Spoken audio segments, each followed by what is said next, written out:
Bueno, pues vamos a iniciar ya con la ponencia. Les daré una breve presentación de la doctora para los que no se encuentran tan familiarizados con ella. Okay. Bueno, la doctora Guillermina Ferro Flores obtuvo la licenciatura de Química Farmacéutica Bióloga en la Universidad Nacional Autónoma de México.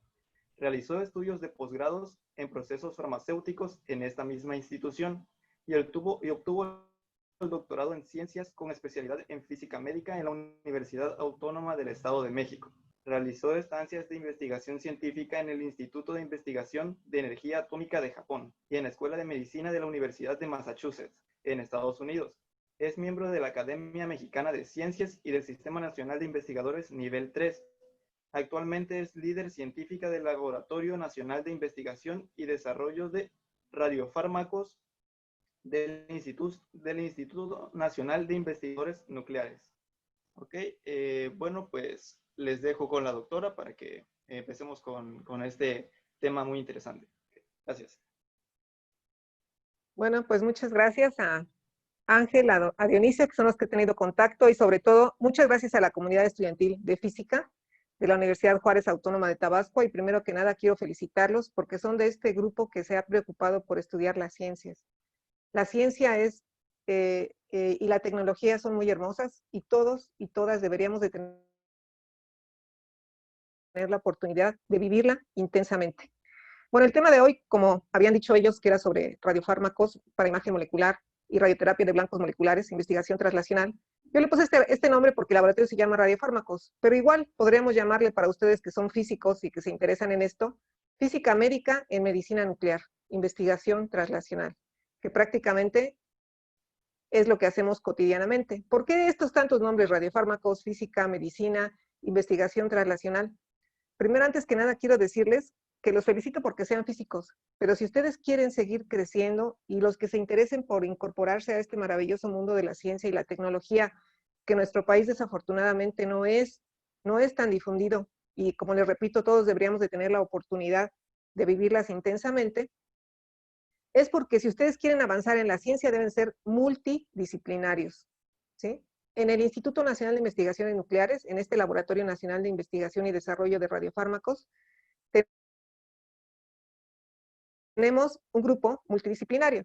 Hay, por supuesto, tengo físicos de origen físico con doctorados en ciencias de la salud, tenemos biólogos moleculares con doctorados en biología molecular, tenemos biomédicos, también con doctorado en física médica, y bueno, en común casi todos nos vamos hacia eso, ¿no? Hacia lo que es la física médica, farmacéuticos, y como ustedes vieron, y químicos que también se requiere, y como ustedes vieron, pues mi formación de hecho es multidisciplinaria. Yo soy química, farmacéutica, bióloga, física, médica.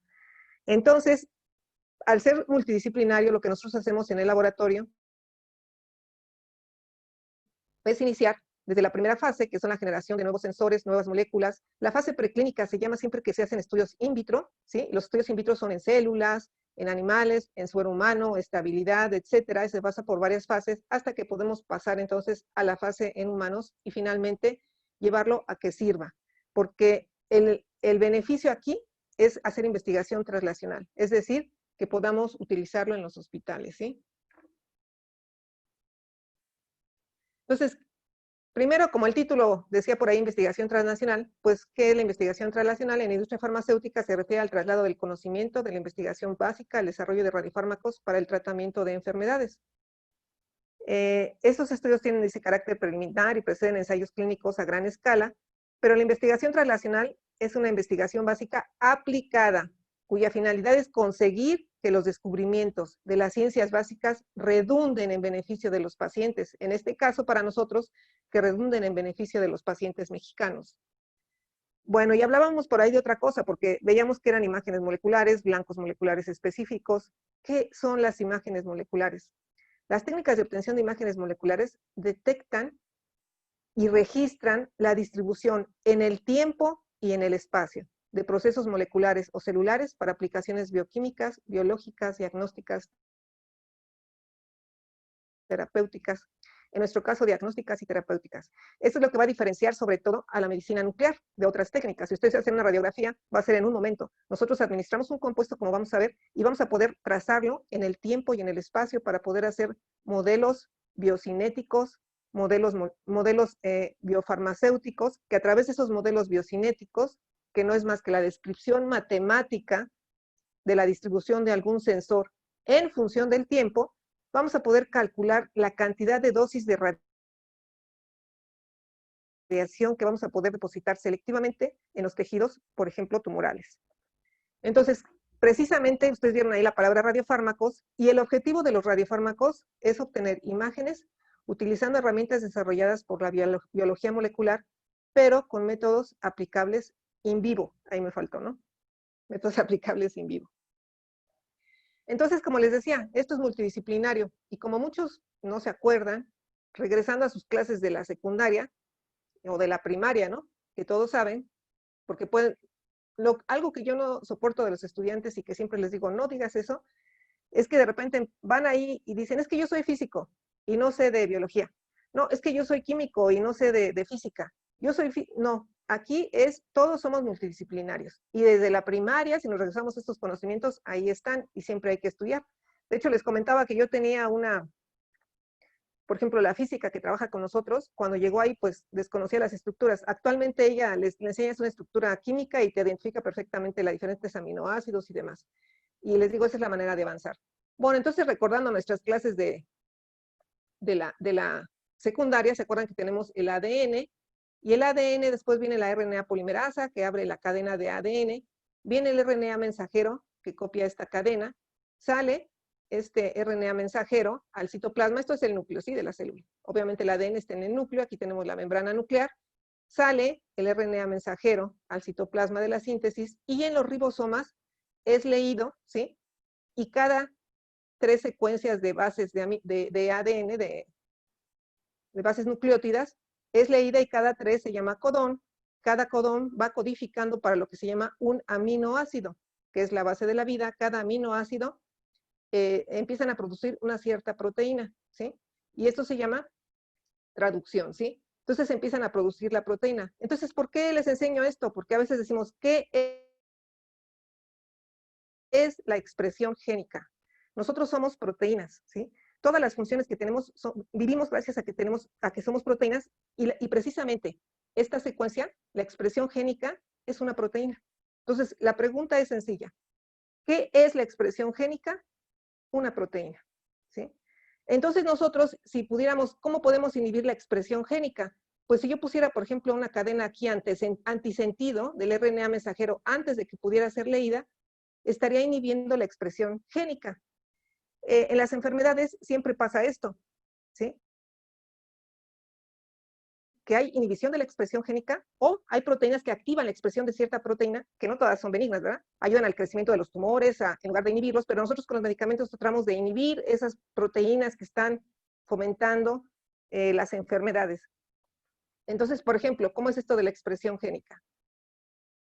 Si ustedes tuvieran, un niño, por ejemplo, ¿sí?, que no tiene la enzima para degradar la leche, la lactasa. ¿Por qué no la tuvo? Porque de alguna manera no estuvo esta secuencia de aminoácidos que pudiera expresar la formación de esa proteína. Entonces, como les decía, que nosotros vivimos gracias a que somos proteínas. Por ejemplo, la proteína actina y miosina son las que finalmente van a lograr que el cuerpo se contraiga. Los anticuerpos son encargados de las defensas naturales de las infecciones.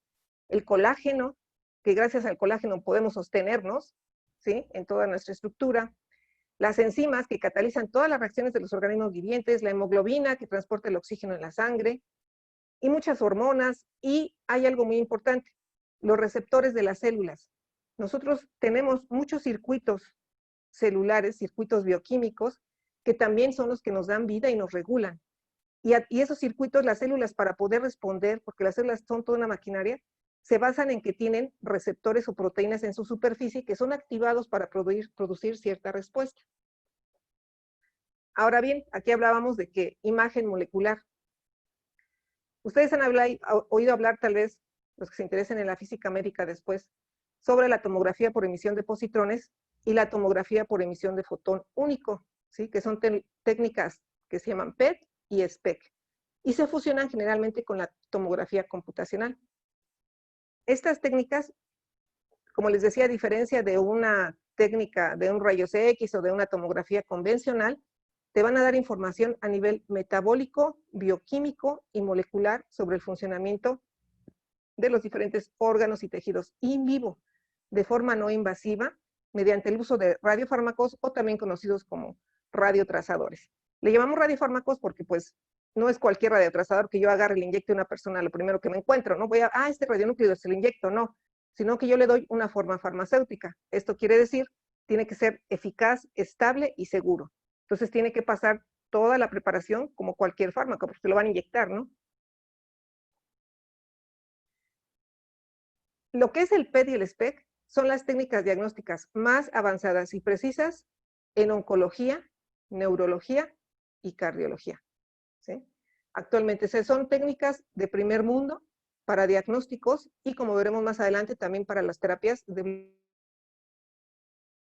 blancos moleculares que funcionan mucho mejor que una terapia externa o que los mismos quimioterapéuticos.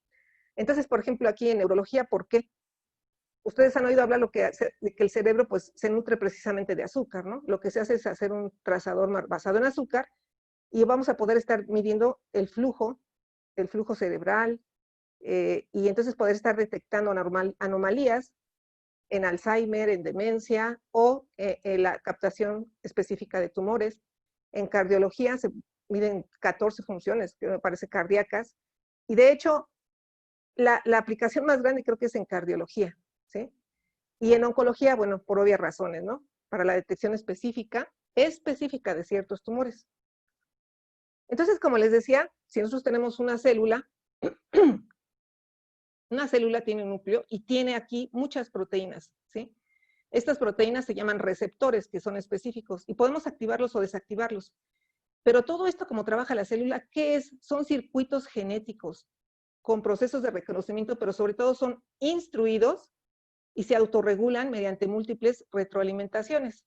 Tenemos una señal, llega una molécula externa que se activa a esta proteína, que se llama, llega el ligando del flujo extracelular y activa este receptor, y este receptor desencadena toda una respuesta, esta respuesta llega acá, y entonces viene la expresión génica, o sea, la formación de ciertas proteínas, o la inhibición de ciertas proteínas, o de ciertos metabolitos, y esto va a regular el funcionamiento de nuestro cuerpo. De ahí vienen las enfermedades, ¿no? De la inhibición o activación de esa expresión génica. Entonces, el receptor altera todas las moléculas intracelulares creando una respuesta fisiológica en la expresión de genes o inhibición de estos. ¿Qué es el reconocimiento molecular? ¿Por qué se reconocen esas moléculas? No es como el ejemplo que dicen, ay, que la llave chapa. Es tan complicado, imagínense cuántas y cuántas proteínas y cómo puede llegar específicamente a un receptor, un ligando, y reconocerlo. Entonces, el reconocimiento molecular es el mecanismo, se define como el modo mediante el cual dos moléculas se comunican entre sí. Y el reconocimiento molecular lo podemos reducir a un concepto que es muy familiar para todos, ¿verdad? Incluyendo, bueno, para ustedes sobre todo que nos encanta, la energía, ¿sí? Entonces, ¿cómo es esa energía? Esa energía, bueno, podríamos hablar de muchas cosas, pero más que nada hay una complementariedad estérica, una complementariedad química y sobre todo una complementariedad de densidad electrónica y sobre todo interacciones también no covalentes. Las interacciones covalentes casi son irreversibles y las no covalentes son reversibles. Entonces, si, por ejemplo, nosotros nos ponemos nerviosos, ¿sí? Y empezamos a secretar adrenalina y la adrenalina llega a su receptor y entonces me empiezo a poner todo como loco. Si esto no fuera irreversible, si fueran interacciones covalentes, pues me quedaría toda la vida así, ¿no? Ansioso. Pero llega un momento en que esa proteína y esas dos moléculas dejan de interaccionar y entonces se vuelve un proceso reversible. Lo más importante del reconocimiento molecular, cada molécula reconoce a una, ¿sí? Y como les decía, se acoplan así, es que poseen memoria, son instruidos y son capaces de regularse a sí mismos y a otros sistemas.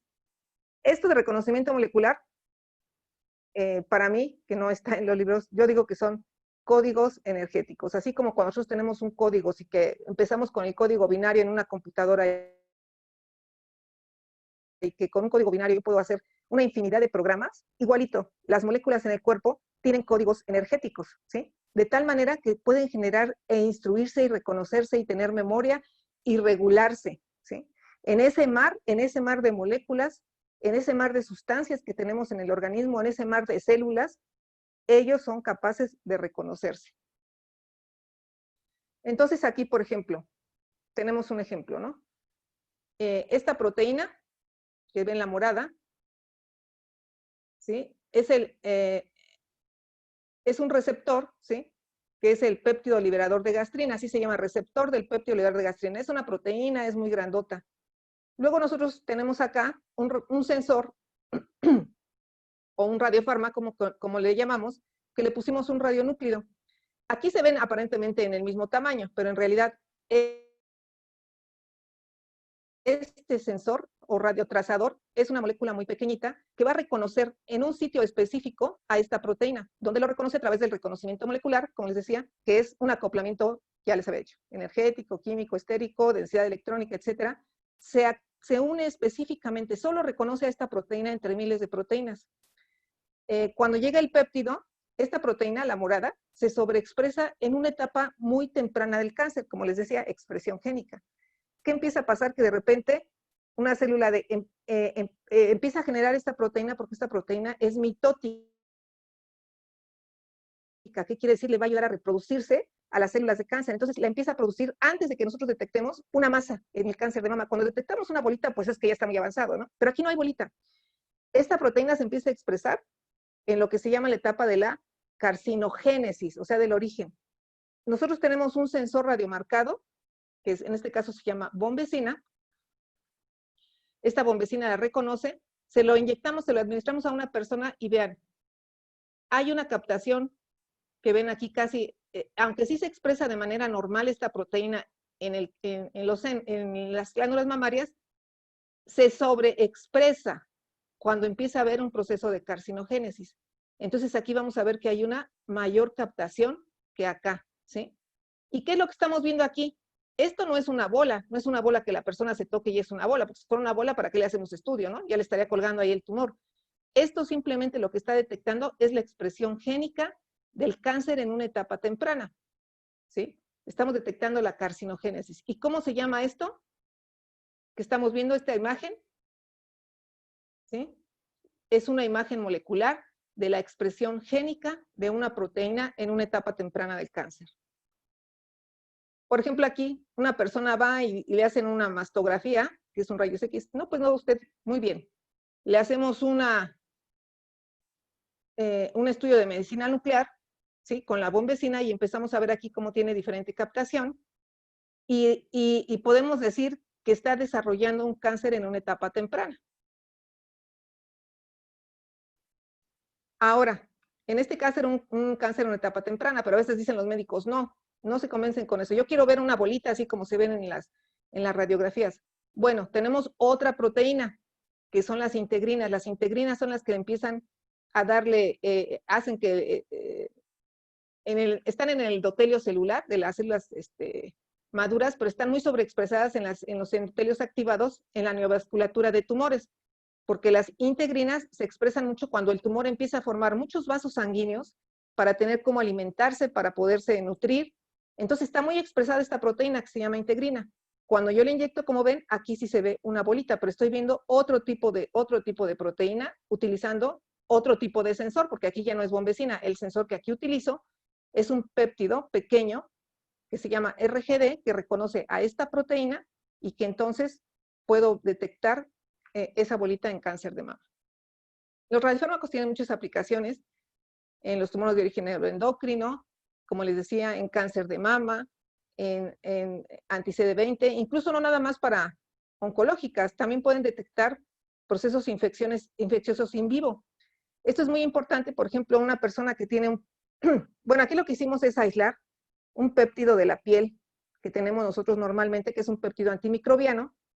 Ese péptido antimicrobiano se marca también con un radionúclido, se formula de una forma radiofarmacéutica, se administra en los pacientes y es capaz de detectar un proceso infeccioso que podemos ver en la imagen y diferenciarlo de un inflamatorio. ¿Por qué es muy importante? Porque eso es muy importante en el uso indiscriminado de antibióticos, por ejemplo. Un paciente que empieza a tener fiebre y no saben si tiene una infección o si tiene otra cosa, le inyectan esto y pueden detectar el sitio de infección. O, por ejemplo, una persona que tiene pie diabético, ¿sí? Ustedes saben que cuando quieren saber si tiene una infección o no, pues no le voy a hacer una biopsia, porque si no tenía la infección ya se la creé, ¿no? Porque a nosotros tomar la biopsia, pues podemos generar una infección que no tenía. En cambio, yo le inyecto un radiofármaco que se llama ubiquinona, como ven aquí, y puedo detectar ese proceso infeccioso. Entonces, como les decía, que la investigación transnacional es una opción muy conveniente para que las ciencias básicas redunden en beneficio de los pacientes. Implica una constante búsqueda y diseño de nuevos radiosensores o biomoléculas transportadoras de radionúclidos utilizando nuestras propias capacidades orgánicas. Por eso es que nosotros utilizamos mucho biomoléculas, péptidos pequeños, o sea, utilizar cosas que reconocen dentro de nuestro propio organismo, como les decía, por ejemplo, el péptido antimicrobiano de la piel que tenemos. Ese lo podemos utilizar para detectar un proceso infeccioso. Y esto lo usamos porque no vemos al organismo como un matraz, ¿no? Un vaso de precipitado, donde le estemos inyectando moléculas extrañas. Entonces nosotros tenemos, como les decía, en el Instituto Nacional de Investigación Nuclear, el Laboratorio Nacional de Investigación y Desarrollo de Radiofármacos. Este fue una cuestión que hizo CONACYT, en donde nosotros tenemos una institución sede e instituciones asociadas. Nuestra institución asociada es el Instituto Nacional de Cancerología. Y gracias a que tenemos este convenio, que Laboratorio Nacional no significa que tengamos las máximas instalaciones. Laboratorio Nacional significa que podemos compartir nuestras capacidades en infraestructura y entonces nosotros, en lugar de estar pidiendo permiso para hacer tal cosa, para utilizar tal equipo, ya podemos entrar directamente a utilizar equipos preclínicos y entonces hacemos una colaboración muy estrecha y esto nos ha permitido hacer más rápido que nuestra investigación pueda ser trasladada en beneficio de los pacientes. Este es un túnel que tenemos en el instituto sobre radiofármacos y el Laboratorio Nacional, que se llama LANIDER, Laboratorio Nacional de Investigación y Desarrollo de Radiofármacos, tiene un área de producción, una área de unidad de control de calidad, una unidad de investigación y desarrollo, y gracias a que nosotros producimos y distribuimos radiofármacos a más del 60% de todos los centros de medicina nuclear que existen en el país. Y no solo producimos en el país, también exportamos. Sí, tenemos y hemos exportado productos nuestros, como veremos más adelante. O sea, nosotros no generamos nada más nuestra propia tecnología, sino también vendemos conocimiento. Hemos vendido conocimiento gracias a nuestros desarrollos. Entonces distribuimos a más de 100 centros del país. Para poder distribuir, ¿qué debemos de tener? Certificados de buenas prácticas de fabricación y poder realizar así más de 350,000 estudios anuales en nuestro país. Aquí ven algunas instalaciones. Estas son, por ejemplo, las instalaciones, como les decía, no vamos a inyectar cualquier cosa. Por eso, más que radiotrazadores, le llamamos radiofármacos por la cuestión sanitaria, ¿sí? Que deben de cumplir todas las normas que se cumplen en unidades sanitarias y tener un certificado emitido y autorizado por la COFEPRIS. Este es el laboratorio de control de calidad. Como ven, también tenemos para hacer purezas radioquímicas, sembrar para que vayan los productos realmente estériles, porque son inyectables, deben cumplir todas las características de un compuesto inyectable. Este es el laboratorio de investigación que tenemos y afortunadamente en el laboratorio tenemos todo el equipamiento para llegar desde la síntesis, el marcado, la caracterización química, la caracterización preclínica, podemos tener células de cáncer ahí, hasta que lo hacemos en los animales, en la caracterización preclínica.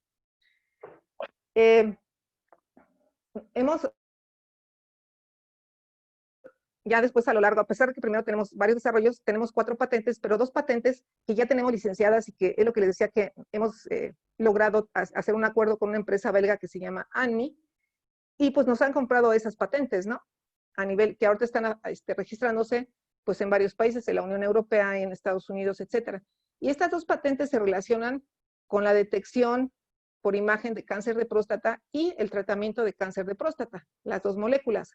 Entonces, una es diagnóstico y otra terapia. Y a eso se le conoce como par teranóstico, ¿sí? Porque ¿qué hacemos nosotros con la teranóstica? combinamos el potencial de radionúclidos terapéuticos y radionúclidos diagnósticos en un mismo sensor molecular. Y a ese sensor, si usamos el mismo sensor, pero con diferente radionúclido, uno que tenga propiedades de imagen y otro que emita partículas de alta energía para poder destruir los tejidos, se le llama el radionúclido terapéutico. Entonces le llamamos par teranóstico. Antes decía, la imagen, que antes decían que era muy difícil obtener una imagen del cáncer de próstata debido a que, pues, como ahí está la vejiga y demás, y la orina, pues, se confunde, ¿no? Tú inyectas un radiofármaco y siempre se va a eliminar por orina. Entonces tendríamos mucha acumulación del radiofármaco en la orina. Sin embargo, con este compuesto, como pueden ver, es fácilmente detectable debido a que tiene una alta afinidad y permanece ahí poder detectar cáncer de próstata por imagen. Este es el radiofármaco que les digo que se llama EDA, Hynix y PESMA, que así le llamamos nosotros, que de hecho nosotros ya se usa en varios, lo hemos exportado a diferentes países y ahora esta empresa se va a encargar de distribuirlo. Esta es la estructura química del par teranóstico. Como ven, prácticamente tenemos el mismo sensor, acá está el sensor, ¿sí? Donde esta parte es la que específicamente reconoce al antígeno prostático específico de membrana, que es una proteína, una carboxipeptidasa 2. Estos dos anillos le ayudan al acoplamiento en el sitio hidrófobo, y luego tenemos el radionúclido diagnóstico y el radionúclido terapéutico. Entonces aquí, bueno, no tiene el zinc, tiene un sitio específico, entonces en el centro del antígeno prostático específico de membrana. Entonces la secuencia que les enseñé de la urea, ácido glutámico urea, interacciona ahí con el zinc, los 3 grupos carboxílicos. Bueno, en fin, no les voy a ahorita explicar esta parte mucho, pero hay que siempre desarrollar específicamente este sensor, se une en un sitio específico de esta proteína. Obviamente tuvimos que publicar, como les decía, la parte química, ¿sí? En la patente, la caracterización química, como les dije, de las moléculas, la preclínica, induciendo tumores aquí en animales de experimentación. Y aquí miren cómo se ve el compuesto no solo es capaz de detectar el tumor primario, esta es una imagen del tumor primario en cáncer de próstata primario. Esto que ven acá de los riñones y demás, esto es el metabolismo. Cualquier sustancia que nosotros inyectemos se va a eliminar por 2 vías, por los riñones o por las heces. Entonces siempre vamos a ver hígado y riñones como una vía de eliminación normal, e incluso un poco el vaso. Pero esa es la distribución normal, pero esto no es normal, ¿verdad? Se ve claramente el tumor, y también podemos detectar no solo el tumor primario, sino todas sus metástasis en hueso, o sea, metástasis, la diseminación del tumor, aquí en ganglios, en hueso, en tejido blando. Todos estos puntitos que ven es la metástasis del tumor, donde el radiofármaco pues nos está hablando de cómo está invadida esa persona. Primero, nosotros lo que hace el físico es tomar una imagen, ok, ya se ve que este paciente, por ejemplo, tiene muchas metástasis, muchos tumores. A partir de esta imagen, tenemos que administrarle el radionúclido entonces terapéutico. Entonces, ¿qué hace el físico? Con este radiofármaco hace todo lo que es el modelo biocinético y farmacocinético en el hospital, es decir, la distribución del radiotrazador en función del tiempo, y prepara modelos biocinéticos de tal manera que a partir de esos modelos biocinéticos puede calcular la dosis de radiación que va a recibir cada uno de los órganos, incluyendo los sanos y los malignos, y entonces va a calcular la actividad necesaria del radionúclido terapéutico para producir una ablación a las lesiones tumorales sin dañar a los tejidos normales. Y es que generalmente en los tumores los radiotrazadores van a permanecer. Todo lo que permanece en el tiempo produce dosis. Si nosotros hiciéramos una curva, graficáramos la actividad en función del tiempo, obviamente que un radiofármaco que permanece va a producir un área bajo la curva mucho más grande, ¿sí? Que por ejemplo en los riñones, donde pasa y sí se elimina, pero se elimina. Entonces, si se elimina rápido esa área bajo la curva de actividad contratiempo, va a ser mucho menor que la que vamos a obtener en el tumor. Al tener un área bajo la curva mucho mayor, indica que vamos a tener mucho más desintegraciones en el tumor, y entonces podemos calcular esa dosis de radiación necesaria. Esto ya está repetida. Aquí tenemos un ejemplo, este paciente. Generalmente es para cáncer de próstata avanzada. Este paciente llega al hospital de cancerología incluso ya en un estado de muchísimo dolor, ya no le hacían efecto nada, tenía 3 analgésicos, etcétera. Y vean, esto que tiene es el tamaño de la metástasis, era un cáncer de próstata, pero como tenía ya todo esto, ¿sí? En la pelvis, y es un cáncer, una metástasis. El dolor de huesos es el más fuerte que se puede tener, que es una de las secuelas de todos los cánceres. El 80% de los cánceres de próstata, mama o pulmón van a generar metástasis a hueso, el cual es un dolor muy, muy fuerte. Y si lo ven, él lo tienen precisamente aquí en la columna, ¿sí? Y lo tiene en la cadera. Y después de que nosotros, se le inyecta aquí, del compuesto que tenemos, que les había mencionado de la patente, después de 2 terapias, vamos a ver cómo este paciente ya, miren, la masa bajó, el paciente obviamente que se sintió mucho mejor. De hecho, después de administrarle esto, tuvieron que ponerle 3 analgésicos, pero a las 3 semanas ha seguido bajando, y esto es lo que nosotros le llamamos radioterapia de blancos moleculares, porque como ustedes ya ahora que les he explicado, ya entienden cómo llegó el radiofármaco específicamente a un sitio. Pero vamos a ver este video, donde ustedes van a poder entender mejor.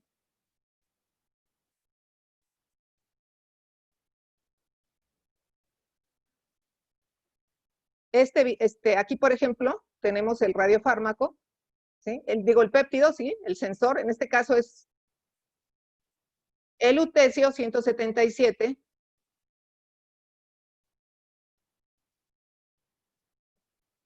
el cual emite partículas beta de alta energía que van a destruir al tumor, y radiación gamma, con la cual vamos a poder hacer una imagen, porque la radiación gamma va a atravesar al paciente. Este radiofármaco se administra intravenosamente al paciente, entra en circulación. Aquí tenemos el tumor muy vascularizado, donde las células tienen muchos receptores sobreexpresados, en este caso receptores de somatostatina, que estamos evaluando aquí. De todas las proteínas, todas estas son proteínas, de todas reconoce a la suya y se internaliza a las células de cáncer. Ese es el reconocimiento molecular, ¿sí? Puede haber muchísimas, pero como les dije, ¿por qué las reconocen? Porque es la manera en que se comunican, se autorregulan, que tenemos todos estos códigos energéticos dentro del organismo. La radiación empieza a producir la destrucción de las células por diferentes mecanismos hasta que el tumor realmente empieza a disminuir.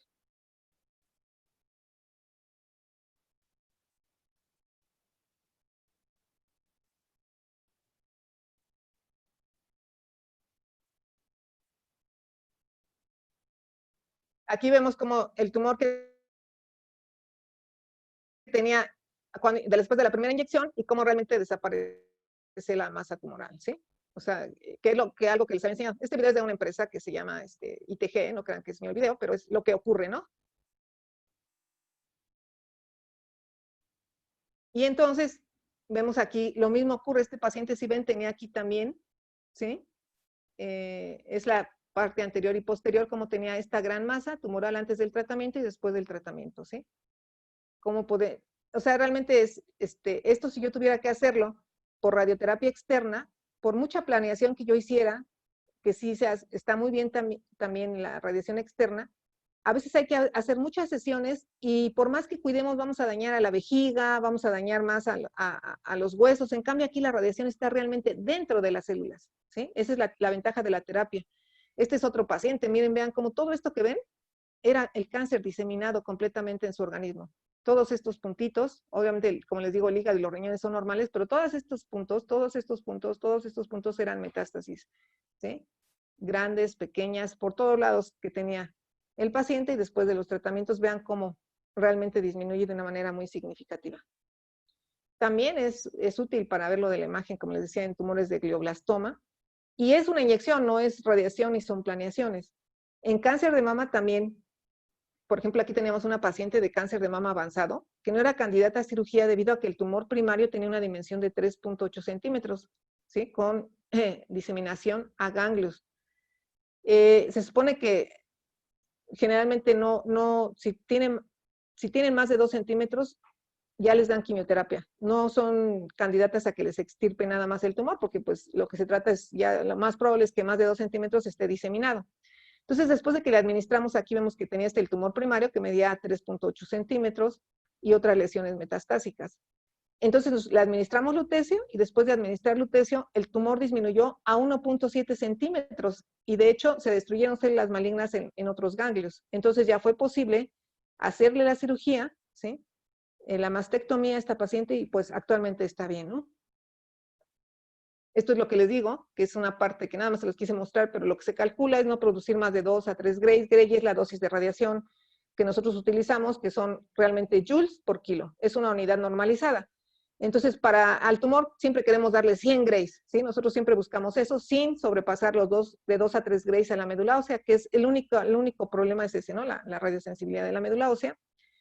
Hemos hecho también compuestos heterodiméricos, porque podemos tener también, es otro desarrollo tecnológico que también está esta empresa ANMI interesada en comprarnos, que estamos detectando 2 sensores a la vez, uno para etapa temprana y otro para etapa avanzada en cáncer de próstata.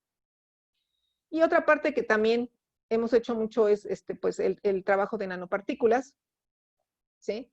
Porque las nanopartículas de oro, pues muchos de ustedes saben que tienen un plasmón de superficie, es la oscilación colectiva de los electrones sobre la superficie de las células de oro, y esta oscilación colectiva hace que por la incidencia ya sea de radiofrecuencia o de un rayo láser produce una cantidad grande de calor. Entonces lo que nosotros hacemos es una terapia, hemos hecho sistemas multimodales y multiméricos, ¿sí? Que en una sola solución tiene tres funciones: radioterapia, termoterapia e imagen multimodal. ¿Por qué? Por ejemplo, las nanopartículas de oro las hemos marcado, las hemos funcionalizado con biomoléculas de conocimiento molecular específico, y entonces puedes administrar, la radiación va a hacer que vaya dirigido como decíamos, a las células malignas, luego le ponemos un láser externamente, como a veces, si el tumor es superficial, podemos producir termoterapia, y además producir imagen óptica e imagen nuclear de esa lesión. ¿Por qué las nanopartículas funcionan? Las nanopartículas, un tumor, aquí tenemos, esta parte de aquí es un tejido normal, ¿sí? Y aquí es los vasos sanguíneos, aquí circula la sangre, ¿no? En un tejido normal, este espacio del endotelio vascular se abre nada más 2 milímetros, cuando mucho. Sin embargo, en los tumores, en las células de cáncer, el tejido endotelial, las células de cáncer abren esto hasta 600 nanómetros, porque lo que quieren es tragar, alimentarse, almacenar. Entonces, al abrirse 600 nanómetros, estas nanopartículas que nosotros las ponemos desde 20 hasta 100 nanómetros, pueden atravesar por un efecto pasivo, pueden reconocer en la superficie de las células esos receptores específicos, pueden internalizarse y estar incluso dentro de las células para producir hacer tratamientos mucho más eficaces. Nosotros, por ejemplo, también esta patente que tenemos es sobre unas nanopartículas para detectar ganglio centinela, que se administra al paciente, y aquí ven el ganglio centinela. Lo que se trata es de saber si los ganglios cercanos están invadidos, porque una paciente con cáncer de mama que no tiene invasión a ganglios, tiene un 75% de probabilidad de entrar en remisión, y si es al revés y ya están invadidos los ganglios, pues se invierte, ¿no? Solo tiene un 25% de probabilidad de entrar en remisión. Entonces los médicos lo que hacen es analizar estos ganglios centinelas, y a veces en la radiocirugía es importante para ellos saber cuál es el primero que sale para extraerlos y ver si están invadidos. Entonces nosotros, a través del uso de nanopartículas, también podemos detectar ese tipo de ganglios. Aquí se inyecta y, como ven, acá se ve el ganglio, y ellos con unos sensores lo extirpan. También, bueno, actualmente lo que hacemos en el reactor es usar nanopartículas de lutecio, que a diferencia en cáncer hepático, el cáncer hepático está completamente invadido, y lo que hacen a veces es inyectar itrio. Entonces aquí está el tumor, y el itrio lo que hace es embolizar aquí, tapa todas estas venas, y de alguna manera, estando en las venas el itrio, irradia el tumor. Por eso es como una especie de braquiterapia, porque no está en el tumor, simplemente está irradiando externamente el itrio.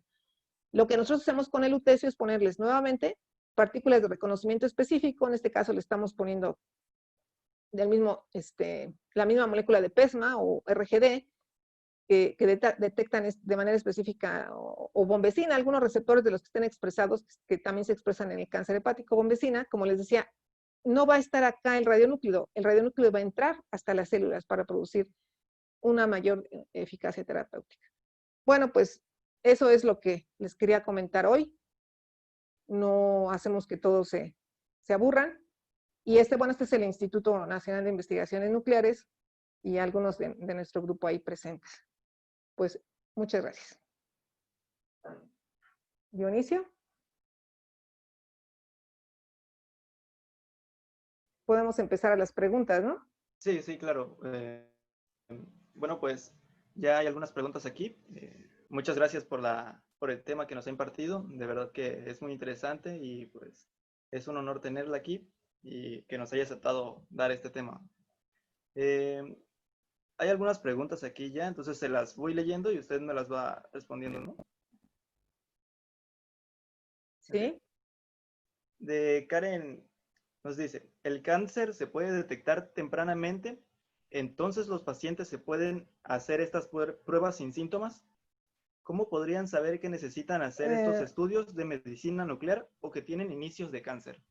Mira, sí, sí se puede hacer, sin embargo, tendríamos que hacer un estudio más grande, y el problema aquí de la medicina nuclear es que tenemos muy pocos centros en México, ¿sí?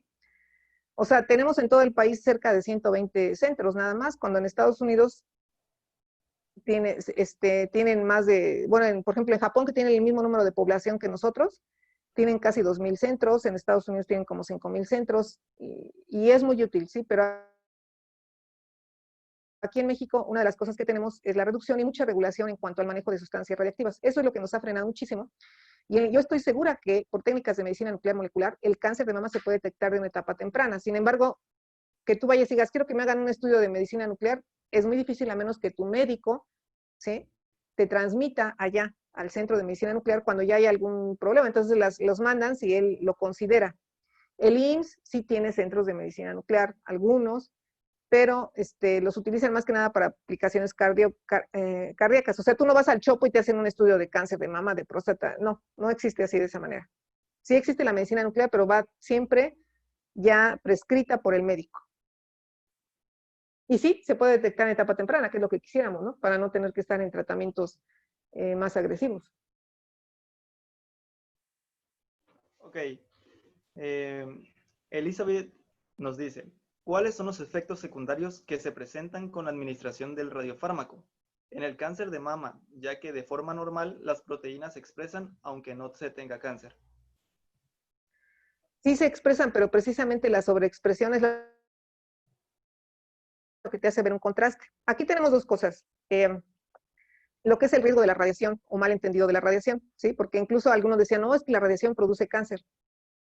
Ya la unidad para medir la dosis de radiación es lo que es en los estudios diagnósticos se llama milisievert, ¿sí? Por cada milisievert que tú recibas, tienes el riesgo de contraer cáncer de 0.0056%. Anótenlo bien, por cada milisievert que te administres de dosis de radiación, tu riesgo de contraer cáncer es 0.0056%. Y tu riesgo de muerte por cada milisievert es 1 en 1,000,000. Yo, por ejemplo, trabajo en el Instituto Nacional de Investigaciones Nucleares y tomo la carretera siempre. El riesgo de morirme en un accidente en carretera es de 1 en 800. ¿Sí? Si yo me hago un estudio de medicina nuclear donde el cual está recibiendo 10 milisieverts, ¿sí?, quiere decir, bueno, si el riesgo es 0.0056%, ahora va a ser 0.056%. Ah, ok, me hice un estudio, pero el riesgo que tenemos cada uno de nosotros de contraer cáncer actualmente es de 25%. Uno de cada 4 de nosotros va a contraer cáncer. Esa es la incidencia que hay. Entonces, a ese 25%, por haberte hecho un estudio de medicina nuclear, súmale el 0.0056%. Entonces, ya no vas a tener 25% de riesgo de contraer cáncer, ahora va a ser 25.0056%. ¿Sí? Eso es en las aplicaciones diagnósticas. ¿Por qué se mide todo en probabilidad en las aplicaciones diagnósticas? Porque son procesos estocásticos, es decir, discontinuos en tiempo y en espacio. Pero podemos medir la probabilidad y esa es la probabilidad. Si alguien me pregunta, ¿qué me pasa con un estudio diagnóstico? Te lo estoy diciendo. Va a aumentar tu riesgo de contraer cáncer 0.0056% por cada milisievert. Ahora, en radioterapia. ¿Qué pasa en radioterapia? ¿Qué le va a pasar? Lo puedo comparar a mi dedo de la mano derecha. Si mi dedo de la mano izquierda la meto al fuego, ¿qué le pasa? Pues al derecho nada, ¿no? Le estoy metiendo. Entonces lo que tratamos de hacerlo en las terapias es dirigido al tumor. Entonces, en este caso, lo que tratamos de dar son, allá hablábamos de milisieverts, ¿no? Aquí son sieverts, bueno, ahí hay un poco de problema, pero en magnitud diríamos que serían 100 sieverts. Ahí estamos hablando de 1000 sieverts, que serían 100 grays, que yo trato de darle 100 joules por kilo, que le voy a dar al tumor en energía. Y yo dirigiéndolo al tumor, lo que va a recibir la médula ósea son 2 grays. Y la médula ósea se recupera, ¿sí? Y todos los otros órganos, por ejemplo, el hígado es muy radioresistente también, resisten 30 grays, los riñones resisten perfectamente sin perder su función 25 grays. Entonces, todo se hace un balance, ¿sí? Para hacerla dirigida. Por eso es radioterapia de blancos moleculares dirigidos. Y no estamos destruyendo las células. Las otras también van a recibir radiación, pero, no va, pero esa radiación va a ser mucho menor que la que yo estoy viendo en el tumor, que generalmente va a ser 4 a 5 veces más hacia el tejido que yo quiero destruir. Y los otros tejidos se recuperan. No sé si me entendieron. Ok, sí, muchas gracias. Dionisio Pérez nos pregunta, ¿cuál es el tiempo de desarrollo para un radiofármaco? Una ventaja que tenemos con los radiofármacos, obviamente ahora la ciencia, bueno, es que como son, no producen una actividad farmacológica, sino que es efecto de la radiación, es que nada más tenemos que utilizar una sola especie de animales, puede ser a través nada más de ratones. ¿Y qué me refiero que no producen un efecto farmacológico? Por ejemplo, cuando a ti te duele la cabeza,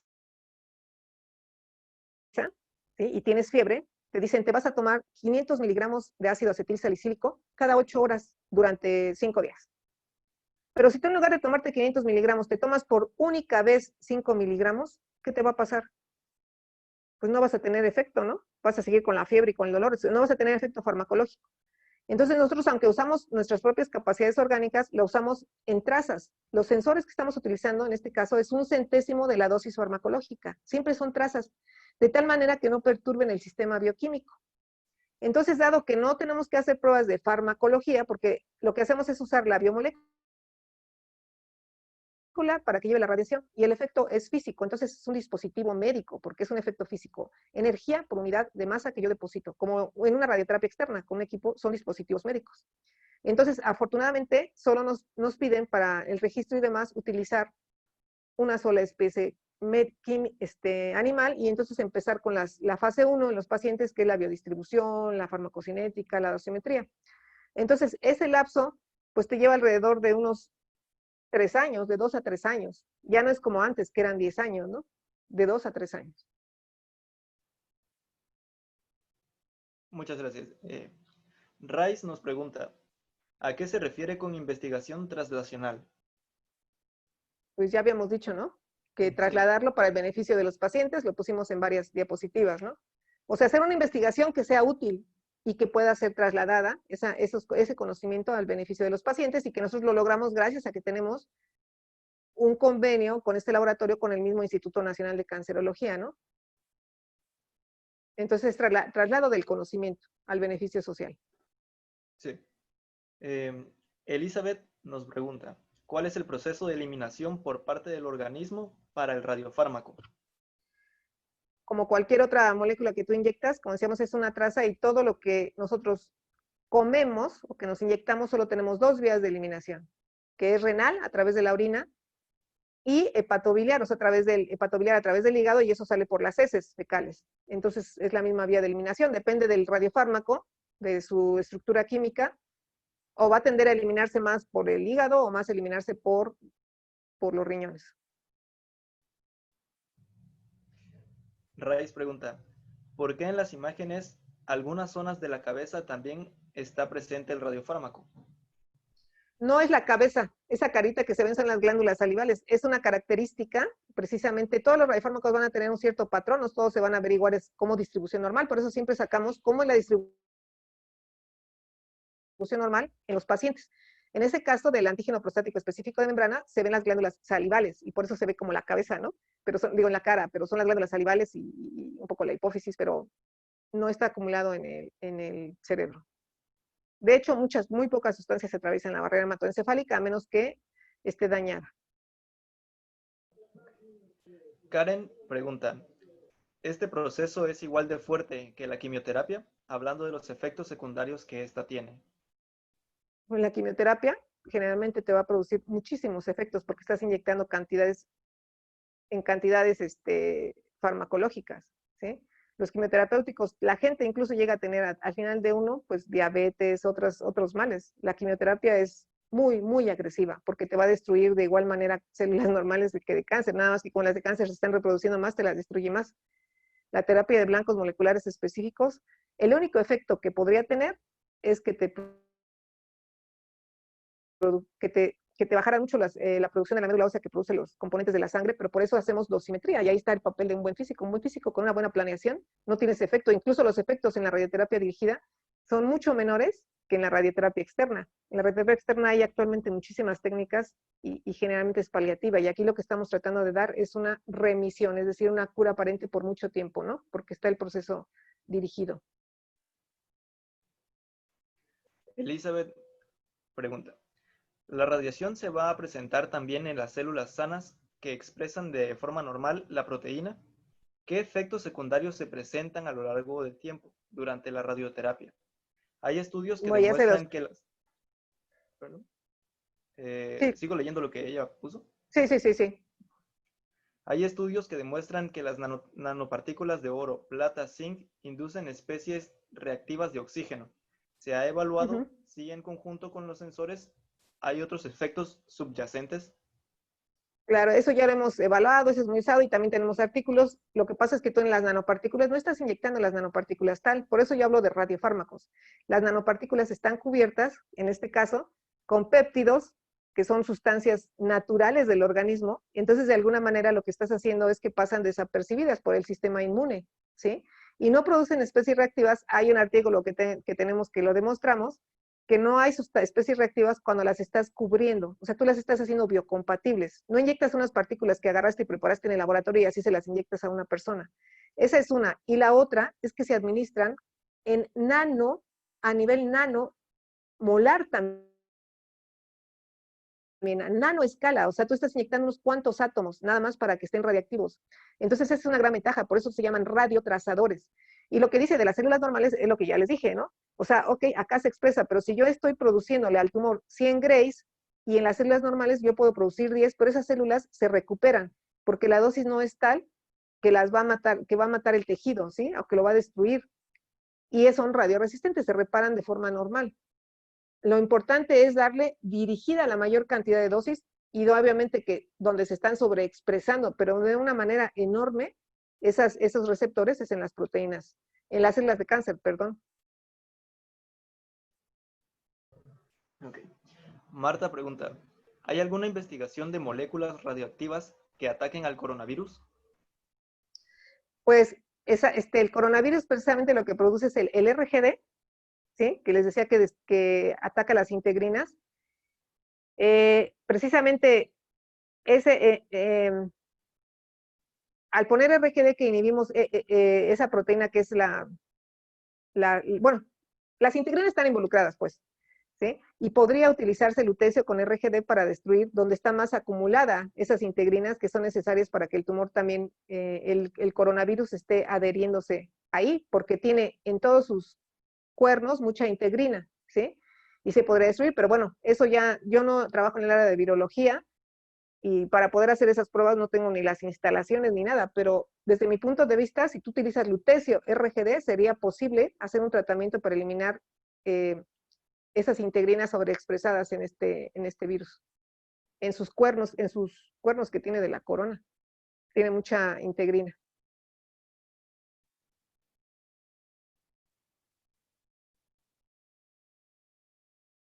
Ok. Alberto pregunta, ¿en el AMIDAR se investigan radiofármacos que puedan detectar glioblastomas? Sí, ya los tenemos. Este mismo del PESMA detecta glioblastomas y está muy bien. Okay. Detectan diferentes enfermedades, diferentes tipos de cáncer, hay una gama variable. Bueno, hay una persona que quiere hablar, entonces la voy a dejar. Tal vez tenga una duda. Muy bien.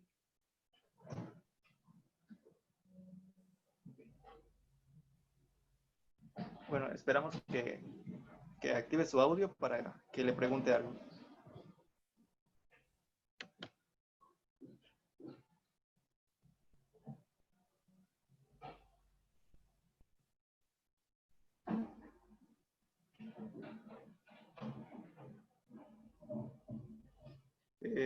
Bueno, no sé si ya no vaya a ser la pregunta. Había alzado la mano varias veces, entonces pues creo que ya no está Ya se arrepintió. o ya se arrepintió de preguntar. O ya era repetida la pregunta. A lo mejor puede ser. Bueno, pues son todas las preguntas que han escrito los participantes. Bueno, JC León ya no ha tomado la palabra. De nuevo, muchísimas gracias por estar aquí con nosotros. Fue un placer. Es un tema Pues a muy ustedes interesante. los, Sí, pero... los felicito y yo los felicito mucho y yo les quiero dejar este mensaje de que qué bueno que estudian ciencias porque no queremos un país en el que nada más estemos haciendo pura maquila, ¿no? Hay que desarrollar tecnología propia para poder crecer, ¿sí? Que nunca pierdan las ganas, nunca las pierdan, por más que tengan obstáculos, nunca pierdan esas ganas, estudien ciencias, si les gusta aprender. La búsqueda del conocimiento produce felicidad y solo una vida vivida para los demás vale la pena vivirla. Felicidades, chicos, por su carrera y siempre, siempre traten de entender todo, sean multidisciplinarios en todo lo que hagan y pues muchas gracias por su invitación. Igualmente, gracias, gracias. Gracias por ese mensaje que nos ha dejado. Hasta luego, chicos. Sí, hasta luego.